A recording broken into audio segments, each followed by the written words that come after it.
योग ऋषि मुनियों की परंपरा इसे जीवित रखे। तारकेश्वरानंद। हिमाल न्यूज 24 में आपका स्वागत है। दर्शकों, 21 जून रविवार को विश्व योग दिवस है। योग दिवस की महत्ता व इसके लाभ के विषय पर प्रकाश डालेंगे मानव धर्म के प्रभारी महात्मा तारकेश्वरानंद जी।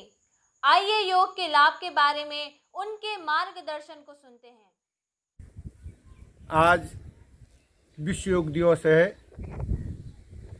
योग हमारे ऋषि मुनि का परंपरा है, जिसको जीवित रखने के लिए हमारे ऋषियों ने शास्त्रों का निर्माण किया और जिसको पढ़ करके आज हम सब लोग योग दिवस को मनाते हैं। वास्तव में योग दिवस का मतलब है चित्त वृत्ति निरोधो योग। पतंजलि ऋषि कहते हैं कि चित्त वृत्ति का निरोध करना ही योग है। जिस तरह 1 और 1 2, इसी तरह मन को, अपने चित्त वृत्तियों को, मन को एकाग्र करके उस परमात्मा लगाने का नाम ही योग है। योग माने जोड़। इसलिए आज हम अष्टांग योग की बात करते हैं। अष्टांग योग के अंदर 8 अंग होते हैं। यम, नियम, आसन, प्राणायाम, प्रत्याहार, धारणा, ध्यान, समाधि, जिसमें 4 अंग बाहर के हैं और 4 अंग अंतर के हैं, अंदर के हैं। इसलिए अंतर्मुखी बनने के लिए बाहर के 4 अंग तो सभी लोग करते हैं, पर जो 4 अंग हैं अंदर के, यम, नियम, आसन और प्राणायाम, ये बाहर के अंग हैं। और इसके बाद फिर कि यम, नियम, आसन, प्राणायाम, प्रत्याहार, धारणा, ध्यान, समाधि, ये 4 अंग अंदर के हैं। और इनको प्राप्त करने के लिए हमको आत्मा का ज्ञान होना बहुत ज़रूरी है। जब तक आत्मज्ञान नहीं होगा, जब तक ध्येय वस्तु का पता ही नहीं है, तो ध्यान कैसे एकाग्र होगा। इसलिए ध्यान को एकाग्र करने के लिए हमको बार बार उसका प्रत्याहार करने के लिए, अपनी धारणा को एकाग्र करने के लिए हमको ज्ञान की आवश्यकता पड़ती है। इसलिए जितने भी महापुरुष आए, जितने भी संत आए, ऋषि आए, उन्होंने मनुष्य को आत्मा का ज्ञान दिया।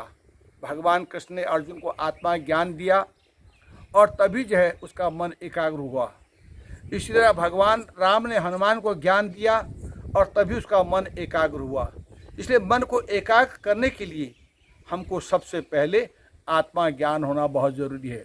तो उसी आत्मा के ज्ञान को आज हमारे सदगुरुदेव सतपाल जी महाराज जी उस ज्ञान को देते हैं। वो हमारे धारणा को, हमारे ध्यान को परिपक्व बना करके हमको समाधि की तरफ ले जाते हैं। इसलिए आज आवश्यकता है कि आज भी जो है वो ज्ञान विद्यमान है, वो हमारे ऋषि की परंपरा जागृत है और जिसको आज गतिमान देने के लिए आज सदगुरुदेव सतपाल जी महाराज जगह जगह उस ज्ञान का प्रचार कर रहे हैं। संत महात्मा उस ज्ञान को दे रहे हैं। तो उस ज्ञान को न जान करके, उस सच्चे योग को न जान करके हम केवल योग किसको समझते हैं? केवल मात्र आसन लगाने को, केवल मात्र कुंभक रेचक करने को, केवल मात्र बाहरी आसनों से योग नहीं बनता है। इसलिए योग का मतलब होता है मन को परमात्मा में जोड़ना। ये जो प्रारंभिक है, जिस तरह प्राइमरी जो शिक्षा है, ये 4 अंग पहले के यम, नियम, आसन और प्राणायाम, ये तो आरंभिक प्राइमरी शिक्षा है। पर इससे जो जूनियर शिक्षा है वो जो है आगे की है, जिसको हम बिना ज्ञान के नहीं समझ सकते। इसलिए कहा, चलन चलन सब कोई कहें, मोय अंदेशा और नाम न जाने गांव का पहुँचेगा के ठोर। सब कहते हैं करो करो, कहाँ करो, क्या करोगे, जब तक मन एकाग्र है ही नहीं। इसलिए मन को एकाग्र करने के लिए ऐसा कौन सा ज्ञान है? तो उस ज्ञान को जानने के लिए हमारे संतों ने कहा, और उसी का नाम सच्चा योग है।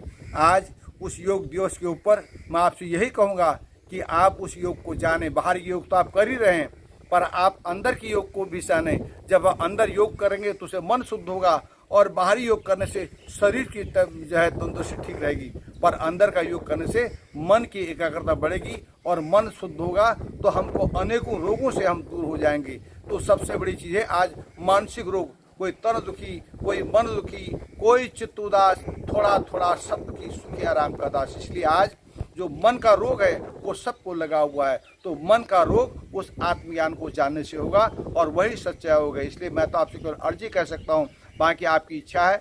आप करें न करो बात दूसरी है, पर मैं तो यही कहूँगा आप सब लोग जो है उस ज्ञान को जानकर अपने जीवन को धन्य बनाएं। इन्हीं शब्दों के साथ मैं अपनी वाणी को विराम दूंगा। जय भारत, जय हिंद।